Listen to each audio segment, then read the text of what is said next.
single day. I'm gonna make something great. That's my way. So hello everyone, कैसे आप सब? I hope आप सभी अच्छे होंगे। स्वागत है आपका आपके YouTube channel spoken English with yes में।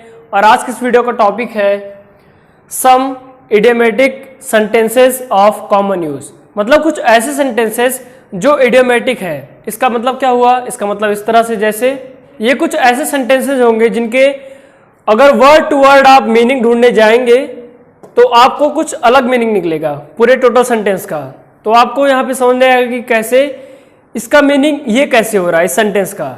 लेकिन ये सेंटेंसेस ऐसे होते हैं, इडियम्स की तरह होते हैं। मतलब इसमें आपको इसका सेंस कैच करना होता है, ये सेंटेंस कहना क्या चाहता है। तो कुछ ऐसे सेंटेंस जो इडियोमेटिक सेंटेंसेज हैं उनको आप कॉमन यूज कर सकते हैं, कॉमनली यूज कर सकते हैं अपने डेली लाइफ में। तो चलिए स्टार्ट करते हैं आज का क्लास और जानते हैं उन वर्ड्स के बारे में। तो पहला वर्ड है down with fever. Down with fever मतलब होता है बुखार से पीड़ित। अब डाउन विथ फीवर, मान लिया आप अलग से वर्ड टू वर्ड इसका मीनिंग ढूंढने जाएंगे तो आपको लगेगा कि बुखार से नीचे या फिर ऐसे कुछ समथिंग लाइक दैट, और कुछ सेंस नहीं बनाएगा। लेकिन क्योंकि ये इडियोमेटिक सेंटेंस है तो इनका मीनिंग हो गया इस तरह से कि डाउन विथ फीवर मतलब हो गया बुखार से पीड़ित। जब कोई व्यक्ति बुखार से पीड़ित होता है, मान लिया कोल्ड से पीड़ित है, तो आप बोल सकते हैं डाउन विथ फीवर या फिर डाउन विथ कोल्ड। तो इस तरह से आप इस इडियोमेटिक सेंटेंस का यूज कर सकते हैं। इसका एग्जांपल हो गया जैसे he is down with fever, मतलब वह बुखार से पीड़ित है।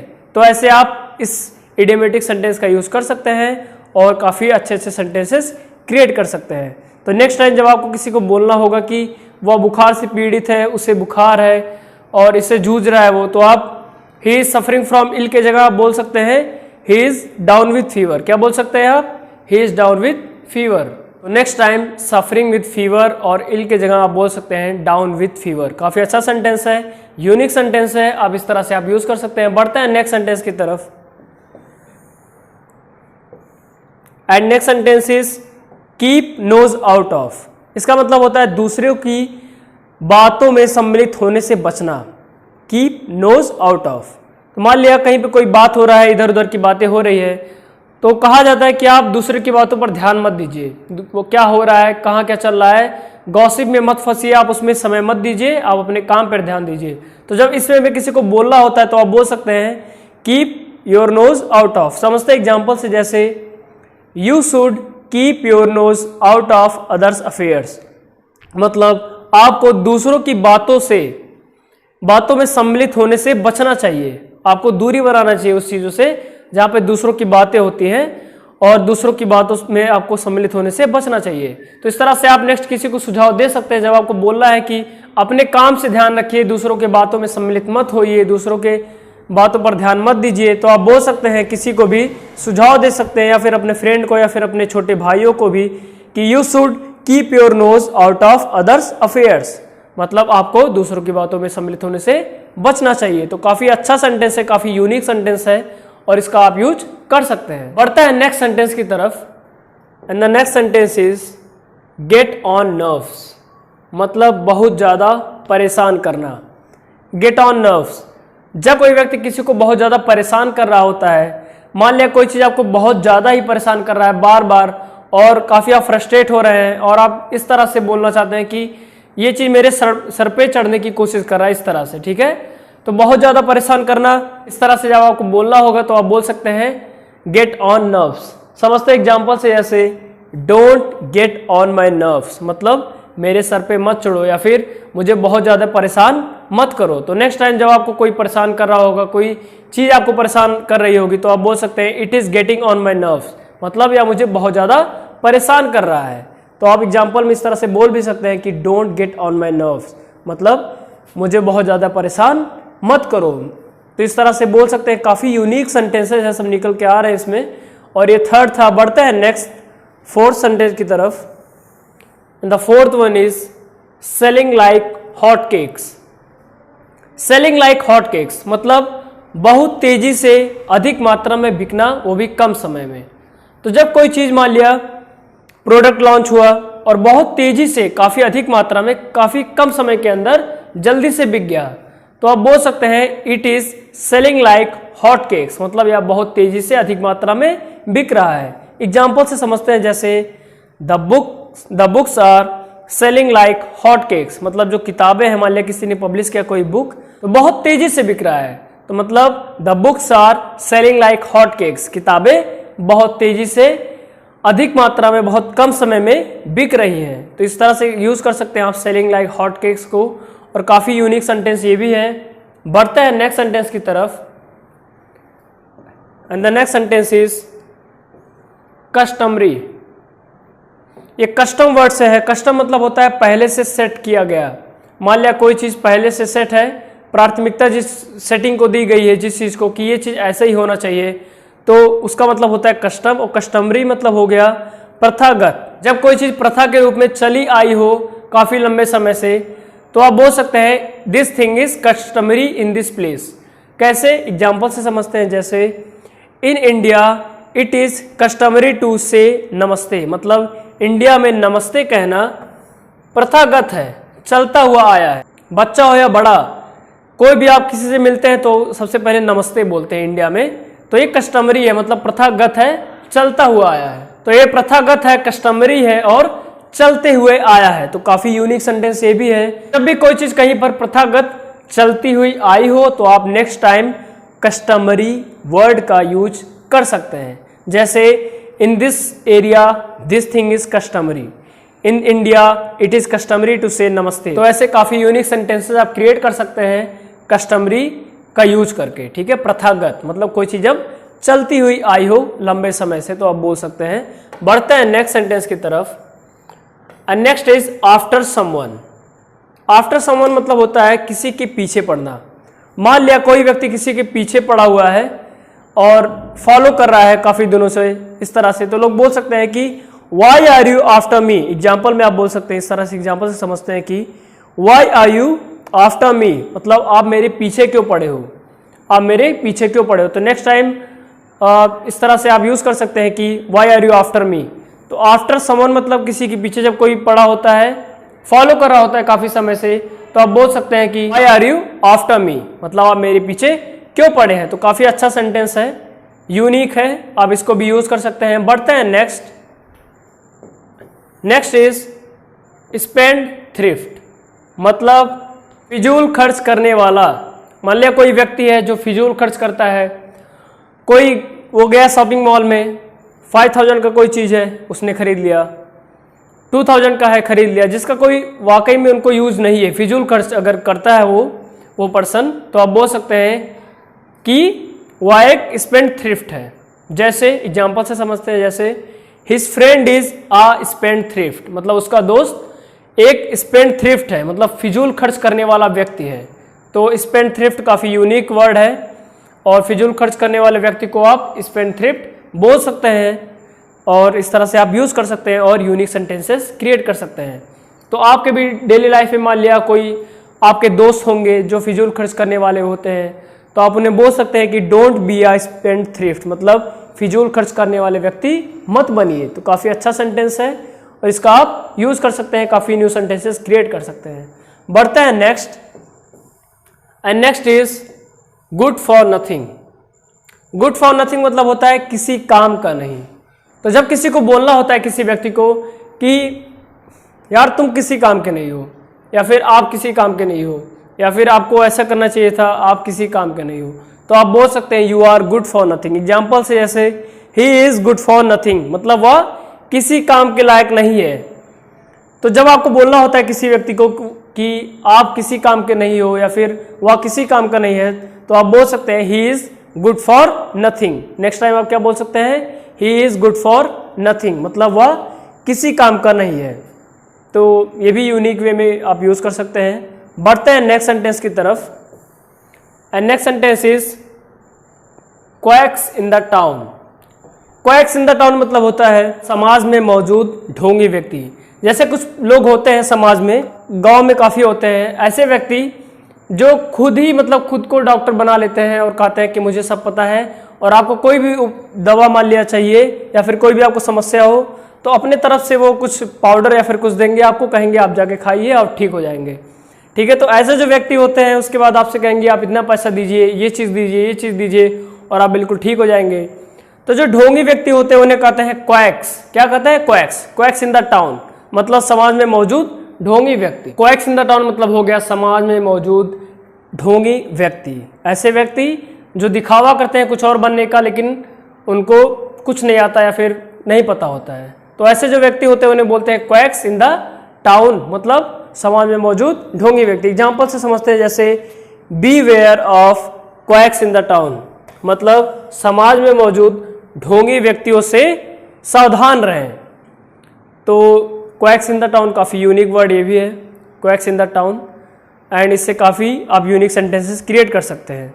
तो beware of quacks in the town, इस सेंटेंस का मीनिंग हो गया समाज में मौजूद ढोंगी व्यक्तियों से सावधान रहें। बढ़ते हैं नेक्स्ट वर्ड की तरफ। And the next is on the way. On the way मतलब होता है जब आप कहीं जा रहे होते हैं। मान लिया आप कहीं जा रहे हैं, ठीक है, कहीं जा रहे हैं आप और रास्ते में आप हैं, तो आप बोल सकते हो आई एम ऑन द वे मतलब हम रास्ते में हैं। तो जब रास्ते में ये वर्ड यूज किया जाता है तो आप बोल सकते हैं on the way, we are on the way. जैसे आजकल इंस्टाग्राम पे काफ़ी लोग पोस्ट कर रहे होते हैं, फिर स्टोरी लगा रहे होते हैं, जैसे on the way to Delhi, ठीक है, on the way to Delhi.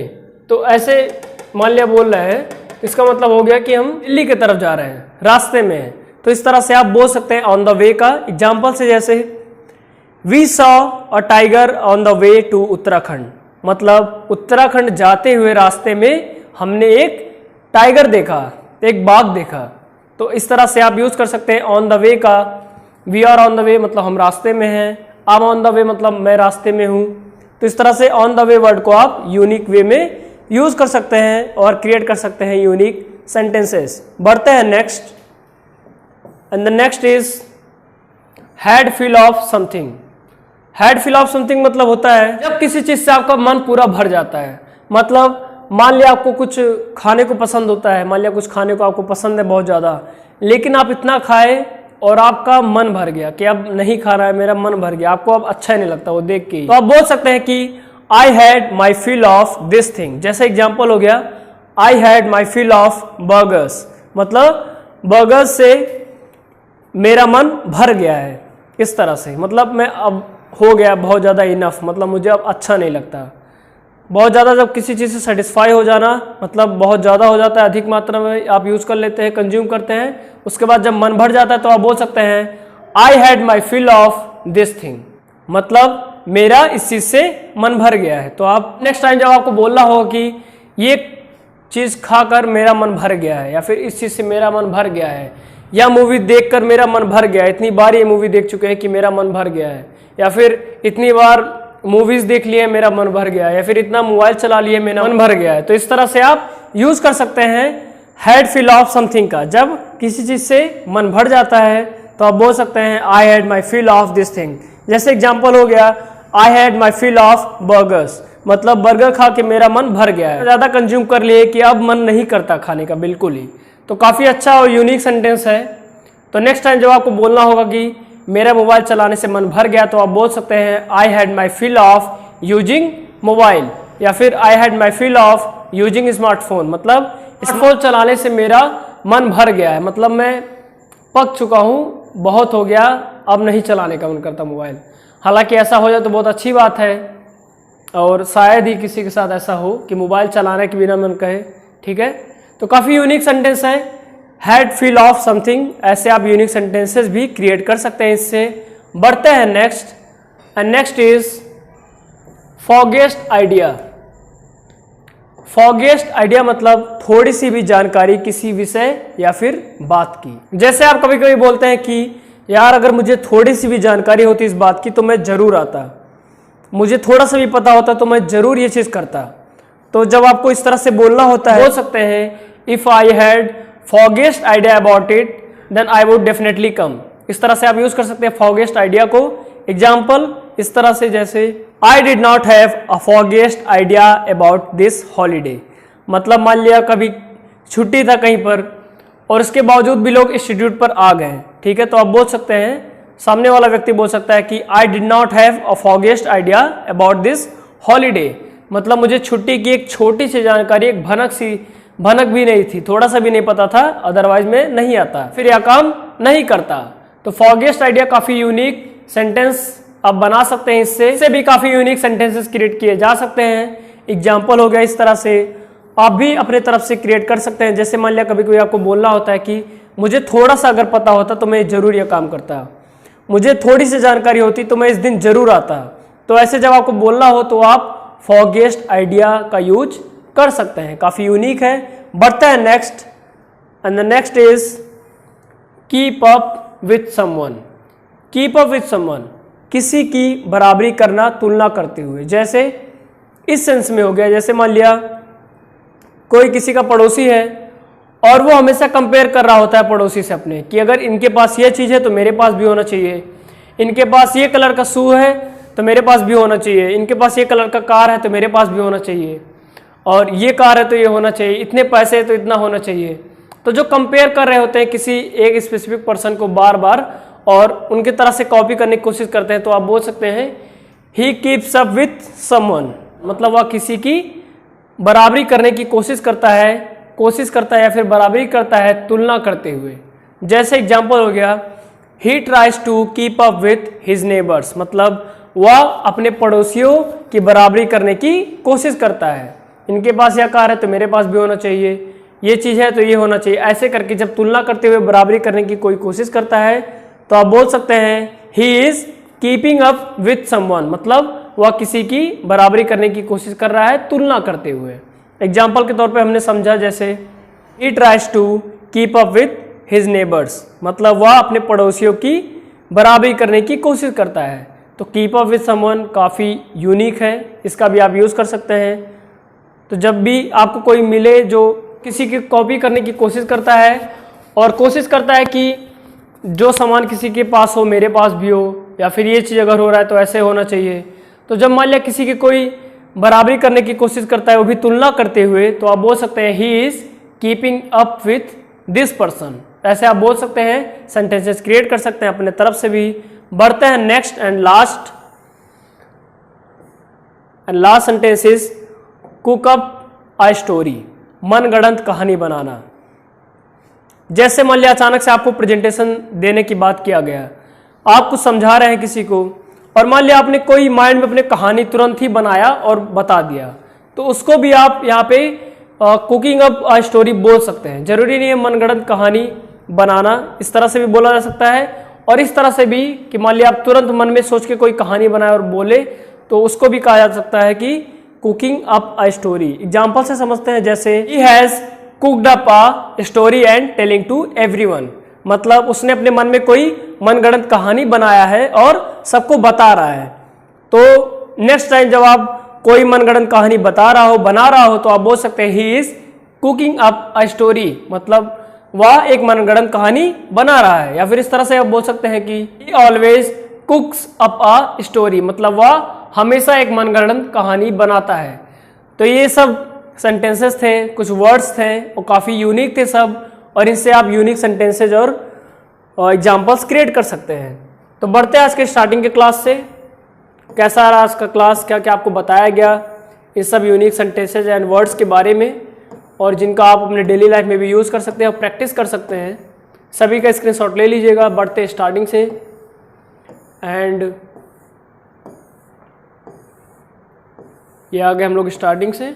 जैसा कि आज का हमारा टॉपिक था about some idiomatic sentences of common use, मतलब नॉर्मली डेली यूज किए जाने वाले कुछ ऐसे इडियोमेटिक सेंटेंस जिन्हें हम यूज कर सकते हैं। ये है फर्स्ट, यहाँ से स्टार्ट करते हैं और इसका स्क्रीनशॉट ले लीजिए आप। 2 सेकंड का पॉज। बढ़ते हैं next.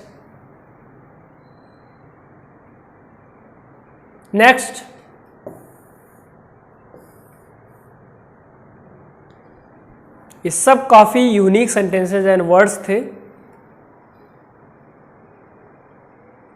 Second, next,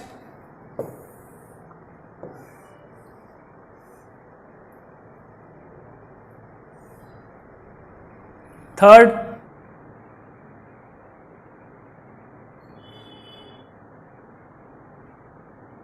next,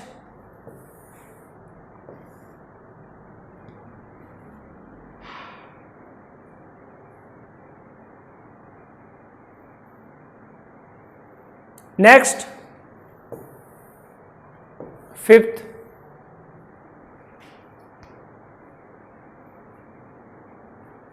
next,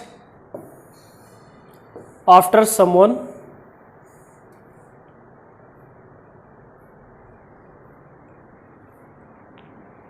इसमें स्पेंड थ्रिफ्ट भी आ गया, तो इसका भी आप यूज कर सकते हैं, स्क्रीनशॉट दोनों का एक साथ ले सकते हैं।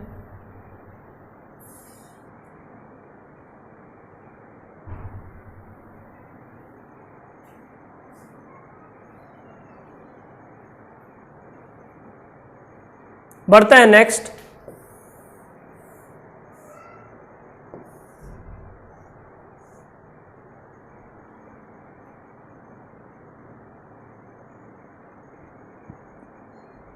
Next,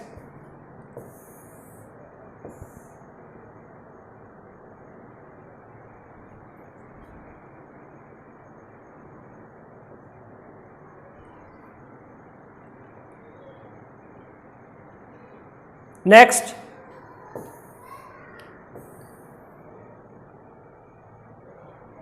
example and 10th,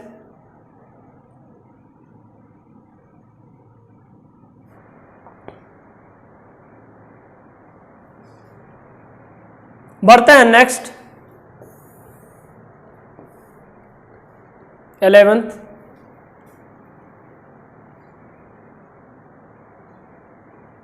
next, ये हो गया आपका 12th, फॉगेस्ट आइडिया,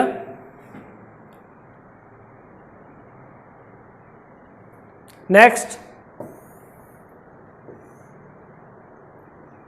13th,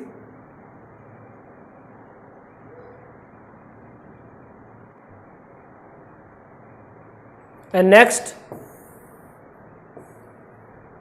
ये हो गया लास्ट। सो आई होप आज की क्लास आपको समझ में आया होगा। आज के क्लास में आपने जाना कुछ इडियोमेटिक सेंटेंसेस के बारे में, और जिसका यूज करके आप वो शॉर्ट होते हैं, लेकिन जब आप उसका सेंस कैच करते हैं तो काफी अच्छे मीनिंग वो प्रेजेंट करते हैं। तो आई होप आज की क्लास आपको समझ में आया होगा। चैनल के साथ जुड़े रहिए, सीखते रहिए। Till then keep reading, keep writing, keep listening and keep speaking English. Every single day